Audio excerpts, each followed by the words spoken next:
पर शुभम की पत्नी ईशान्य का बयान सामने आया है। आतंकी आए, उन्होंने पूछा हिंदू हो या मुसलमान, मुसलमान हो तो कलमा पढ़कर बताओ। इसके बाद उन्होंने सबसे पहले शुभम को मारा, इसके बाद अन्य लोगों की हत्या कर दी। तो उनका ये बयान सामने आया है। कानपुर से खबर आपको बता रहे, शुभम की पत्नी ईशान्य का बयान सामने आया। उन्होंने कहा कि आतंकवादी उनके पास आए, सबसे पहले उन्होंने पूछा कि तुम हिंदू हो या मुस्लिम हो, अगर मुसलमान हो तो कलमा पढ़कर बताओ, और जब कलमा नहीं पढ़ सके तो उन पर गोली चला दी। पहलगाम के ऊपर वाली चढ़ाई होती है, उस पर गए थे हम लोग, घोड़े से लेके गए थे। वो रास्ता ही नहीं है कि कोई इंसान चल के जा पाए, घोड़े से लेके गए थे। ऊपर पहुँचे, बस हमने मैगी का ऑर्डर दिया और मैं और शुभम बैठ के मैगी खाने जा रहे थे। शाम भी मेरी बहन थोड़ा दूर बैठी थी और पापा मेरे वॉशरूम गए थे। उतनी देर में एक बंदा पीछे से आया और उसने गोली साइड में रख के उससे पूछा हिंदू है कि मुसलमान। मुसलमान है तो पहले कलमा पढ़ के दिखा। जैसे कि हमें पता ही नहीं, हम पीछे पलट के देखे हो क्या रहा है, हम उसकी तरफ स्माइल करके पूछे भैया क्या हुआ, यार हिंदू है मुसलमान। मैंने कहा हिंदू, मार दिया। पहली गन उसी पे चलाई, उसके बाद 70 लोगों को मार दिया। क्यों मार दिया? हिंदू मुसलमान करके मेरे पति को मार, बस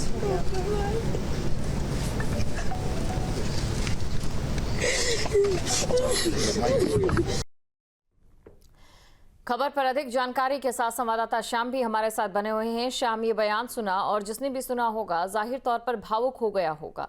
ये समझ आ गया होगा कि जात पात में बंटने का क्या फायदा है। आप अगर फ्री का राशन ले रहे हो उसका क्या फायदा है जब आपके लिए आपकी सुरक्षा ही नहीं है।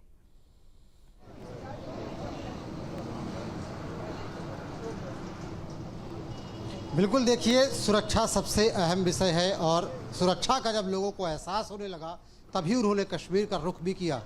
कश्मीर में पर्यटन इसी वजह से बढ़ा क्योंकि लोगों को लगा कि अब कश्मीर उनके आने जाने के लिए सुरक्षित है। लेकिन जिस तरीके से ये कायराना घटना सामने आई उसने लोगों के विश्वास को डबडबा दिया है, तमाम लोगों के घरों के चिराग को बुझा दिया है, कई पत्नियों के सुहाग को उजाड़ दिया है। जिस तरीके से शुभम की पत्नी का बयान सामने आया, उसने बताया कि सबसे पहले शुभम की ही हत्या की गई थी।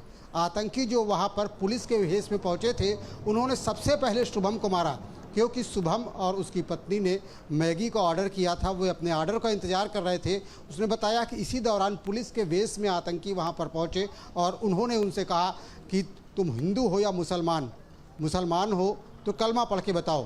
तो शुभम की पत्नी का कहना यह है कि उन्हें इस बात पर विश्वास नहीं हुआ तो वो हंस रहे थे, मुस्कुरा रहे थे। उन्हें लगा कि उनके साथ कोई मजाक कर रहा है क्योंकि उन्हें यह एहसास ही नहीं था कि ये आतंकवादी भी हो सकते हैं। लेकिन जब शुभम ने कहा कि मैं हिंदू हूँ, कलमा नहीं पढ़ सकता, मुझे कलमा नहीं मालूम, तो उसके बाद उन्होंने शुभम को गोली मार दी।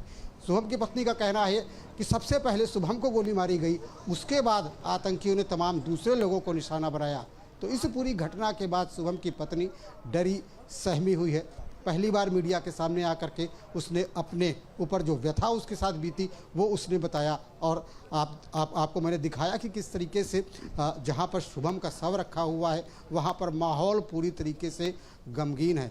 परिजन रोते बिलखते नज़र आ रहे हैं। जो स्थानीय लोग यहां पर पहुंच रहे हैं उनकी आंखें नम हैं, वे दुखी हैं क्योंकि ये जो पूरा परिवार है इसकी क्षेत्र में बड़ी अच्छी प्रतिष्ठा है। तकरीबन 20 साल तक इस परिवार में प्रधानी रही है और ये परिवार लोगों की मदद करता आया। यही वजह तस्वीरों के माध्यम से हम दिखाएंगे कि लगातार लोगों के आने जाने का सिलसिला यहाँ पर बना हुआ है। लोग लगातार शुभम के आखिरी दर्शन करने के लिए पहुँच रहे हैं, उसके पार्थिव शरीर पर पुष्पांजलि कर रहे हैं, उसे श्रद्धांजलि दे रहे हैं। वहीं लोगों के दिलों में आतंकवादियों के खिलाफ गुस्सा देखने को मिल रहा है। जिस तरीके से ये पूरी कायराना घटना सामने आई उसके बाद से लोगों में आक्रोश है और लोग यही चाह रहे हैं कि जिन्होंने भी इस घटना को अंजाम दिया है उनके साथ सरकार सख्ती से निपटे, कठोर से कठोर कार्रवाई करे, ऐसा संदेश दे जो इससे पहले कभी नहीं दिया गया। और इसी तरीके से जो इंसाफ है वो लोगों को मिल पाएगा। हम तस्वीरों के माध्यम से एक बार फिर आपको दिखाने जा रहे हैं कि किस तरीके से गमगीन माहौल यहाँ पर है। और देखिए सामने शुभम का शव रखा हुआ है, पार्थिव शरीर रखा हुआ है और तमाम लोग आसपास में बैठे हुए हैं। इसमें शुभम के तमाम रिश्तेदार हैं, वहीं तमाम क्षेत्र के वे लोग हैं जो इस परिवार से कहीं ना कहीं जुड़े रहे हैं। आप देखिए शुभम की पत्नी सामने बैठी हुई है, जो कि जिसके कि आंसू थमने का नाम नहीं ले रहे हैं, क्योंकि उसने अपनी आंखों के सामने अपने पति की हत्या को देखा है, उस मंज़र को देखा है और ये एहसास किया है कि कैसे उसके सामने ही तमाम लोगों अन्य लोगों को भी मारा गया। उनसे पूछा गया कि वो हिंदू हैं या मुसलमान हैं, और केवल हिंदू या मुसलमान होने की वजह से उनके पति की हत्या कर दी गई, हिंदू होने की वजह से हत्या कर दी गई। आप देखिए कि तमाम लोग जो यहाँ पर मौजूद हैं उनकी आंखें नम हो रही हैं, वे दुखी नज़र आ रहे हैं और सब चाहते यही है कि भारत सरकार इस बार ऐसा सख्त एक्शन ले जिससे आतंकवाद की कमर टूट जाए। हालांकि जिस तरीके से केंद्र सरकार पूरे मामले को लेकर के गंभीर नज़र आ रही है, तो ये कहा जा सकता है कि इस बार सरकार बेहद सख्त एक्शन लेने के मूड में है। जिस तरीके से पुलवामा एक्शन के बाद तमाम जो गतिविधियां अंजाम दी गई थी, जो फैसले सरकार ने लिए थे, उसी तरीके के फैसले इस बार भी लिए गए हैं और इन फैसलों के बीच अब उम्मीद यही की जा रही है कि सरकार एक बड़ा कदम उठाएगी और न केवल आतंकवादियों को सज़ा मिलेगी जिन्होंने इस घटना को अंजाम दिया है, जो इस घटना से कहीं ना कहीं ताल्लुक़ रखते हैं किसी भी रूप में, प्रत्यक्ष रूप से, परोक्ष रूप से। और उसके अलावा जिस तरीके से ये बात सामने आई कि इस पूरी आतंकी कायराना घटना में कहीं ना कहीं पाकिस्तान सम्मिलित रहा है, तो पाकिस्तान के ऊपर जिस तरीके से कठोर एक्शन लिए जा रहे हैं, जिस तरीके से पहली बार सिंधु जल समझौते को रद्द करने की बात कही गई है, तो ये स्पष्ट है कि जो देश की सरकार है, ये बिल्कुल स्पष्ट है। और देखिए लेकर के बेहद श्याम, एक और बड़ा सवाल यहाँ पर खड़ा होता है कि जो सामने दुश्मन दिखाई दे रहा है उससे भारत लड़ लेगा, लेकिन जो भीतर भारत की ही धरती पर भारत की थाली में खाकर छेद करने वाले दुश्मन हैं, उन तक भारत कैसे पहुंचेगा? क्योंकि अगर उन तक पहुंचने की कोशिश की जाएगी तो फेक सेक्युलरिज्म का एक नारा भी दिया जाता है।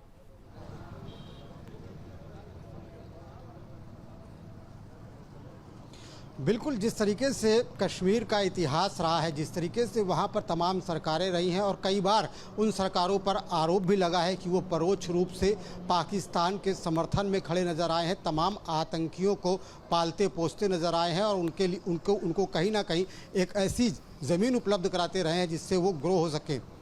लेकिन जब केंद्र सरकार में मोदी सरकार आई 10-11 साल पहले से कश्मीर में हालात बदलने शुरू हो गए थे। वहाँ पर लगातार पहले सुरक्षा बलों ने आतंकियों से निपटा, तमाम आतंकियों को मुठभेड़ में ढेर कर दिया। उसके बाद धारा 370 खत्म किया और वहाँ पर अमन लगातार बरकरार रहा। पुलवामा हमले के बाद कोई बड़ी घटना वहाँ पर नहीं हुई, तो ऐसे में लोगों में इस बात का यकीन हो रहा था कि हालात वहाँ पर सुधर रहे हैं और कश्मीर पूरे देश की तरीके सुरक्षित है, वहाँ पर जाकर के लोग रह सकते हैं, वहाँ पर सैर सपाटा कर सकते हैं, उनको इसमें दखल देने वाला कोई नहीं है। जिस तरीके से पूरी आतंकी घटना सामने आई, उसके बाद एक तरफ आतंकियों ने ये संदेश देने की कोशिश की कि कश्मीर अब आम लोगों के लिए सुरक्षित नहीं है, कश्मीर में अगर लोग आएंगे तो उनकी जान जोखिम में पड़ेगी। यही वजह है कि इस पूरी घटना के बाद पूरे देश से कश्मीर में जाने वाले लोगों ने अपने टिकट कैंसिल करा दिए हैं। चाहे वो ट्रेन की बात की जाए, चाहे प्लेन की बात की जाए, लोग लगातार अपने टिकट कैंसिल करा रहे हैं। माहौल बनाने की कोशिश यहाँ पर की गई थी। शाम, आप हमारे साथ बने रहिए, आगे भी आपसे हम जानकारी लेंगे। तो लगातार देखिए, पहलगाम हमले के बाद कई प्रतिक्रियाएं तो सामने आ ही रही हैं और उसका असर भी देखने को मिल रहा है। इसी के साथ एक और बड़ी खबर आपको बता देते हैं। कानपुर पहुंचा शुभम द्विवेदी का शव। आज कानपुर जाएंगे सीएम योगी आदित्यनाथ। सुबह 9:30 बजे कानपुर पहुंचेंगे मुख्यमंत्री। शुभम द्विवेदी के परिजनों से मुलाकात करेंगे। पहलगाम आतंकी हमले में हुई थी शुभम की मौत और पत्नी के सामने ही शुभम को गोली मारी गई थी। तो पत्नी के सामने ही शुभम को गोली मारी गई थी और उनकी पत्नी की ओर से बयां किया गया कि किस तरीके से वो पूरी घटना घटित हुई, जो उन्हें जिंदगी भर याद रहेगी और पाकिस्तानियों के खिलाफ, आतंकियों के खिलाफ एक गुस्सा आक्रोश भी रहेगा। श्याम हमारे साथ लगातार बने हुए हैं। श्याम, अब वक्त आ चुका है कि जो धार्मिक संगठनों की ओर से पैसा जमा किया जा रहा है, जो धार्मिक स्थान है वहां पर पैसा दिया जा रहा है, मजहबी स्थान खासतौर से मैं जिक्र करना चाहूंगी, वहां का पैसा कहां जा रहा है? क्या भारत की सुरक्षा को लेकर जो अभी जैश की अगर हम बात करें, टीआरएफ की अगर हम बात करें, लश्कर ए तैयबा की अगर हम बात करें, उसने हमास से भी हाथ मिला लिया है।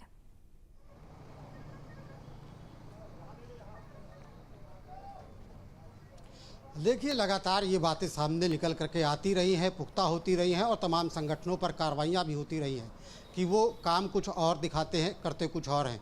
विदेशों से पैसा मंगाते हैं, शिक्षा के नाम पर, स्वास्थ्य के नाम पर, मुस्लिम समाज के वेलफेयर के नाम पर, या कहा जाए तमाम दूसरी धार्मिक संस्थाओं के जरिए लोगों की मदद करने के नाम पर, अपने धर्म के प्रचार प्रसार के नाम पर। लेकिन इन पैसे का इस्तेमाल कहीं ना कहीं आतंकी गतिविधियों को बढ़ाने के लिए किया जाता है, धार्मिक कट्टरता को लागू करने के लिए किया जाता है, तमाम लोगों को जिहादी बनाने के लिए किया जाता है। ये मामले लगातार सामने आए, कई जो संगठन हैं उनके ऊपर आरोप भी लगे और कई संगठनों को इसमें बैन भी किया गया। अब एक बार फिर से ज़रूरत आन पड़ी है कि केंद्र सरकार स्क्रूटनी करे कि कौन से ऐसे संगठन हैं जो विदेशों से पैसा मंगाते हैं और वे इस पैसे का इस्तेमाल किस मद में कर रहे हैं, कहां पर इस पैसे का इस्तेमाल कर रहे हैं, और उन संगठनों पर एक बार फिर से पाबंदी लगाई जाए। ये देखा जाए कि वाकई में शिक्षा के नाम पर पैसा आ रहा है तो क्या शिक्षा पे ही खर्च बिल्कुल, पाबंदी से याद आया, शिक्षा के नाम पे पैसा आ रहा आपको है। याद होगा जब आतंकी की हराम वर्सेस हलाल प्रोडक्ट्स को लेकर भी बाजार में कई चीजें निकलकर सामने आई थी और कई कंपनियों पर बैन किया गया था। अब जरूरी ये हो जाता है ऐसी कार्रवाई एक बार फिर से की जाए।